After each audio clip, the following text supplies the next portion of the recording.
Hello there, my name is Sixo, but more on that later because it's time to talk Missing Link mini-bots. And I have been tremendously excited to check these ones out ever since they were first unveiled, and especially because I'm so in love with Missing Link Convoy and all of his repaints so far. Just astounding stuff. These look great too. I can't wait to get cracking. Before we kick off though, today's review is brought to you by TF Source. You'll find a link to their site in the description below, and you can check them out for all your Transformers needs. First thing I think we have to acknowledge here is the packaging, because these boxes are minuscule. Like, I knew they were going to be tiny, but nothing can quite prepare you for just how tiny they actually are. They are so small, it's really quite adorable. Now, I've no doubt that some Western collectors may have preferred them on Hasbro-styled cards instead of these kind of traditional Takara-styled boxes. This is how they were released in Japan back in the day, but for my money, I think these look great. And again, just super, super cute. I also think that the size of the boxes might call into question the price of the product again. There's already been quite a bit of that online since these guys were unveiled, but I gotta tell you, I just think that this is beautiful presentation. The artwork, everything, so good. Back of the boxes are very cool as well. You've got a very truncated version of the classic battle scene, little bit of a tech spec going on, and on Bumblebee you've got this little sign here which denotes that it is an official Volkswagen licensed product. So that's pretty swish. But hey, it's probably time to go ahead and get them open. I think this is probably the smallest package I've ever unboxed on camera, I want to say. Certainly one of them at least. Now in here we've got the polystyrene casing and the instructions and card just there, and then there's the toy itself. And look, if you've never come across a G1 mini-bot before, then maybe you're not sure what to expect, but again, these guys are very, very small, but it looks great, honestly, cute as a button. Let's get the little guy out of there, and then here you've got his little chrome blaster as well. That's rather small. I'm sure we can get it out of there we go. Similar story with Cliffjumper. You've got the instructions and everything on top, and then there he is. Now he actually gets two weapons, which is rather cool. He's got this little cannon thing as well as his regular blaster. And the original version of this guy is a real favourite of mine, so I am tremendously excited for this. First impressions on these guys, they look basically identical to the originals in so many ways, which I guess is what I should have expected, but it's still weird to see. It's like an almost uncanny valley type thing where they look sort of 95% as you would expect, but something's a little bit different. And I don't mean that in a bad way, because of course that's exactly what this line is about, but it's still strange. I had it with Convoy and I have it here as well, but they still look terrific, and I'm just so overjoyed with this line in general. Now obviously they are loaded with articulation, but one thing I'm going to do right at the start is twist those arms so that they kind of look like the vintage originals, because to me, there's something fun about these guys just blending in so well with the classic toys. And here we go, this is exactly what I'm talking about. And honestly, if I asked you at first glance which is which, right, like which is the original Bumblebee and which is the Missing Link, would you know on face value? Like, would you just be able to tell me right off the bat? There are tells, of course, and this one is the Missing Link, by the way, in case you're not sure. But, you know, it does blend in really well, and for me, that's a huge part of the appeal of this line, because even if you own the originals, like I do in this case, it's still a completely new mould with all the benefits that brings. You know, these are 40-year-old toys in some cases, and even nice copies like this one, you know, they still feel the test of time in that way. You know, the joints creak and things like this, so having a completely new mould is such an advantage in so many ways. So for clarity, this is my 1984 pre-rub Bumblebee, so it's not got the rub sign on the chest, it's got the classic Autobot logo, and that's obviously what's being referenced with the Missing Link here as well. And again, there are some tells. I mean, you can see the pins in the elbows just here is kind of the major thing straight off the bat, and if you look under here, like the joints in the legs, things like this. I think the Missing Link is slightly taller, but that may just be a little bit of sag in my original Bumblebee, but honestly it's very close. I do think the face is slightly darker on the Missing Link. I don't know, the original has like a slightly more matte white paint, if anything, whereas the Missing Link is slightly more shiny. And there are a couple of like slight little differences, like these little bumper bits on the back of the wheel arch here.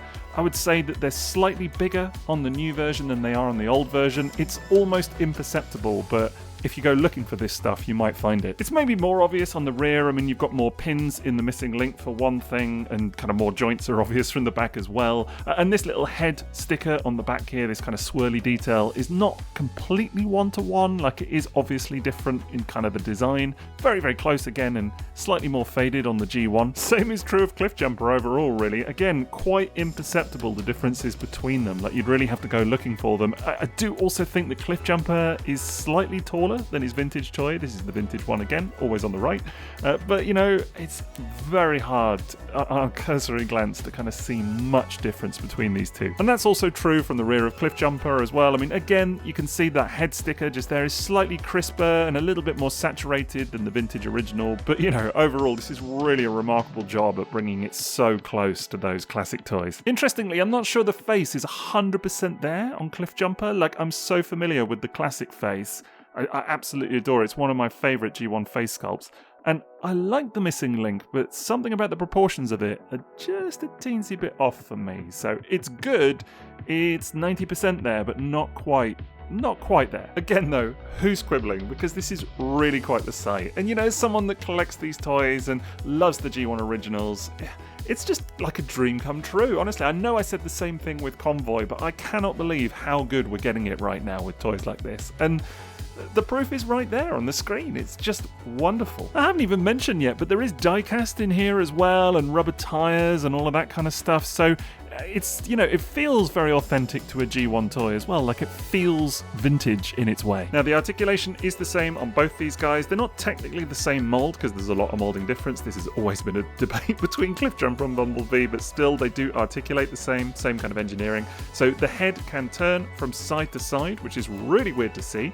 Still not used to seeing articulation like this on these toys, but can look down as well, obviously for transformation, but not up in any way. Now, in terms of the arms, there's quite a bit of interesting articulation going on. The first thing is that, of course, the shoulders can rotate up and over just exactly the same as on the vintage toys, except that this time it's super tight, which is really nice because on those vintage copies, it's always the bit that goes loose. Very, very hard to find ones without loose shoulders, so that's great. And then if we come around to the rear, you'll see that there's this kind of like other shoulder joint there where the shoulders can move upwards like so. That actually doesn't feel as tight as I would like it to. Like, it's not loose by any means. It doesn't flop down or anything, but I don't know, it could do with definitely a little bit more tightness for my liking. And then the arms can rotate backwards. You can see there's just another little joint in there as well. Now, that's the traditional orientation of the arms like so, with the wheels on the side, but you can twist at the elbow just there and then have the front wheel on the bottom of the hand. And that might seem strange to some, but the hand is now actually facing the kind of correct way, if you will, whereas on the traditional toys, the knuckles are pointing up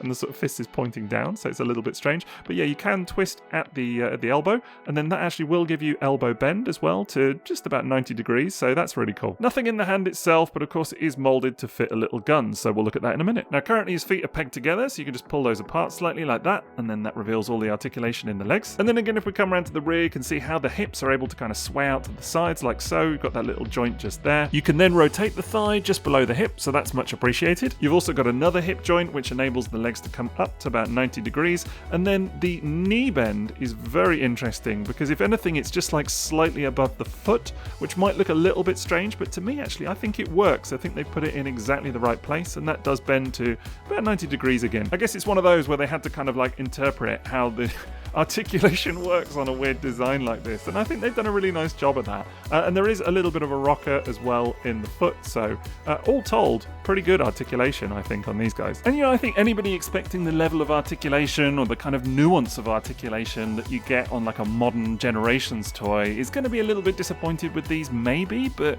for people that know G1 toys and, you know that they're bricks, ultimately this is a lot of fun. Shoulder joints are much the same on Bumblebee, by the way. It's I don't know, it's not loose, but it definitely could be tighter. I wish it was just felt a little bit more solid than it does. A couple of other bits to notice: they both have a rub sign on the bottom of the foot, which is a strange choice. It's never been done like that before, but I get it, because again, if they'd have had it on the front of the chest where the Autobot logo is, that would have been accurate to kind of the 1985 releases, but it's quite nice to have the pre-rub sort of versions, represented here. So I think this is a good compromise, if anything. Of course, if you rub that, then you will get to see that, yeah, he is an Autobot.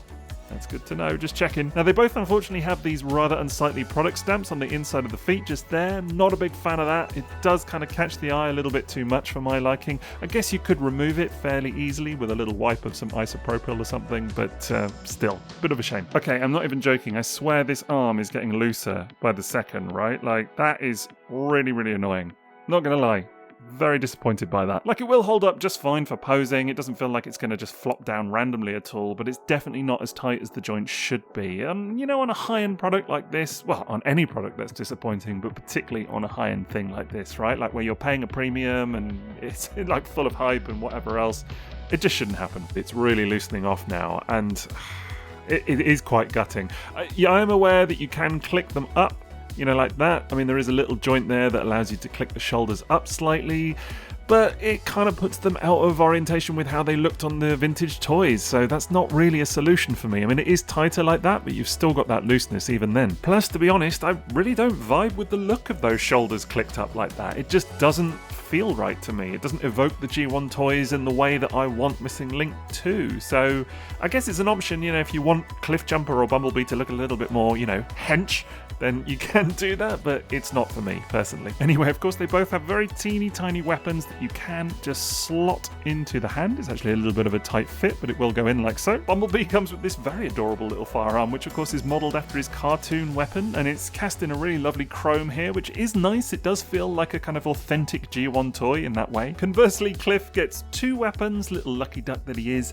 One little tiny blaster, which is actually separately moulded to Bumblebee's. It's not the same blaster at all, and his larger cannon as well, which is taken from the very first pilot episode of the cartoon when he shoots it at Megatron and misses. Could have ended the war on day one, but he didn't. It's really quite fun to see this thing recreated in G1 toy form. It's mad. Never thought I'd see it. Now, what's also quite nifty is because there's no screw in the back piece there, you can actually go ahead and store the gun in the backpack. You can do the same on Cliffjumper. Alternatively, there's a little peg hole just on the inside of the foot, just there.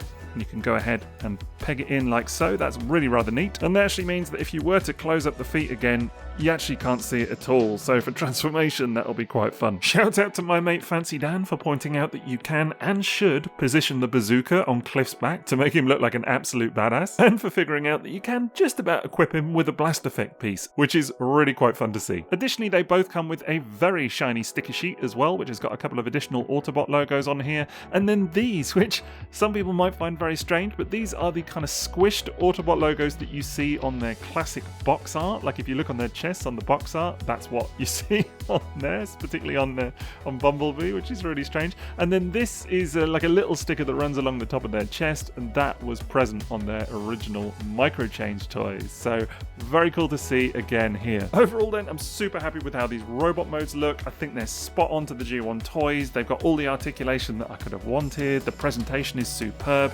I'm just a bit annoyed about those shoulders, like particularly because it's so hard to find the originals with tight shoulders, right? So like the irony of having it on this like high-end, reproduction version is it's just a little bit irritating, to say the least. But I am still really impressed with everything else going on here, and they slot in beautifully versus Convoy. Alternatively, here you can see them with some of the recent retro reissues as well, and although these are slightly differently styled in that they ape the cartoon instead of the original toys, it's still a joy to see such an amazing G1 resurgence going on at the moment. Like, how good do we have it currently? Now, of course, the other main gimmick on offer with these guys is the transformation. So to do that, first things first, you want to close up those feet, and then the leg transformation is not too dissimilar from the original, in theory anyway, but first thing, you want to collapse the feet down like so, and then just push the legs in. Next bit, you want to make sure the arms are orientated with the wheels to the outside, and then collapse those in on the sides like that. Same over here.